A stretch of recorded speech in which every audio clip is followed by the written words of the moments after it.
America में शरण के लिए भारतीय झूठे हलफनामे दे रहे।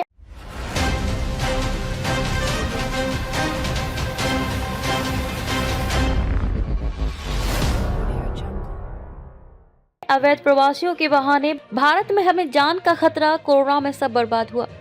अमेरिका से 104 भारतीयों को डिपोर्ट किए जाने के बाद कई नई जानकारियां सामने आ रही हैं। कई गुजराती अवैध रास्तों और डंकी रूट से स्थायी शरणार्थी के रूप में रहने के लिए अवैध रूप से विदेश पहुंचे हैं। वे अपने परिवारों से एक झूठे हलफनामे पर हस्ताक्षर करने के लिए कहते हैं।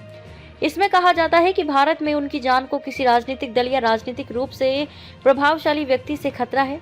वे एक पार्टी का समर्थन करते हैं, इसलिए उन्हें सत्तारूढ़ पार्टी से जान का खतरा है और उन्हें बार बार धमकियां भी मिल रही हैं। ये चौंकाने वाले सबूत मिले हैं। इससे खुलासा हुआ है कि कुछ लोग डॉलर के लालच में अपनी मातृभूमि को बदनाम करने से भी नहीं हिचकिचाते। डंकी रूट से कई वर्ष पहले अमेरिका में बसने वाले एक युवक ने बताया कि गुजरातियों से ज्यादा हलफनामे पंजाब के लोग दाखिल करते हैं। उनका दावा होता है कि वे जिस संगठन से जुड़े हैं सरकार उसे मान्यता नहीं देती है और उसके सदस्यों के खिलाफ कार्रवाई करती है, इसलिए उन्हें शरण दी जानी चाहिए। शरण के 5 मुख्य बहाने। मैं भाजपा या कांग्रेस का कार्यकर्ता हूं और विरोधी पार्टी के कार्यकर्ता मुझे और मेरे परिवार को मारने की कोशिश कर रहे हैं। मुझे देश छोड़कर भागना पड़ा क्योंकि स्थानीय पुलिस ने शिकायत तक दर्ज नहीं की।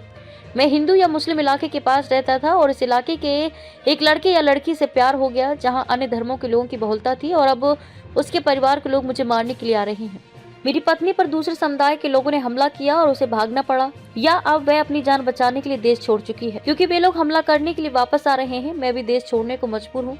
गांव में 2 समुदाय के बीच झगड़ा हुआ है जिसमें मेरे परिवार का कोई सदस्य या मेरे पिताजी नेता है। दूसरे समुदाय या समाज के लोग अब मुझे मारने की कोशिश कर रहे हैं, यहाँ तक कि पुलिस भी कुछ नहीं कर रही है।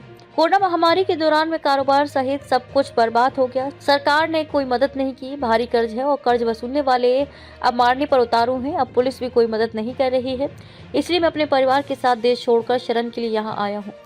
यूएस ने 4 फरवरी को 104 भारतीयों को डिपोर्ट किया। 4 फरवरी को 104 अवैध अप्रवासी भारतीयों को भारत डिपोर्ट किया गया था।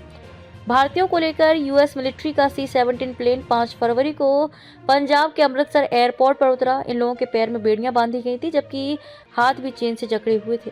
इसमें 11 क्रू मेंबर और 45 अमेरिकी अधिकारी भी साथ आए हैं। प्लेन में पंजाब के 30, हरियाणा गुजरात के 33 लोग शामिल थे। विदेश मंत्रालय में 7 फरवरी को बताया था कि अमेरिका ने 487 अवैध अप्रवासी भारतीयों को भारत भेजने के लिए चिन्हित किया है। इनमें से 298 लोगों के बारे में जानकारी दी गई है। प्यू रिसर्च के मुताबिक अमेरिका में 7,25,000 से ज्यादा अवैध अप्रवासी भारतीय रहते हैं। Immigration and custom enforcement ICE ने नवंबर 2024 में बताया था कि अब तक बिना वैध दस्तावेज वाले 20,407 भारतीयों को चिन्हित किया है। इनमें से 2,467 भारतीय immigration and custom enforcement ICE के डिटेंशन सेंटर्स में कैद थे। इन्हीं में से 104 को हाल में भारत रिपोर्ट किया गया। इसके अलावा 17,940 भारतीय ऐसे हैं जिन्हें गिरफ्तार नहीं किया गया है, लेकिन उनके पैरों में डिजिटल ट्रैकर, एंकल मॉनिटर लगाए गए। ICE इनकी लोकेशन 24 घंटे ट्रैक करती है।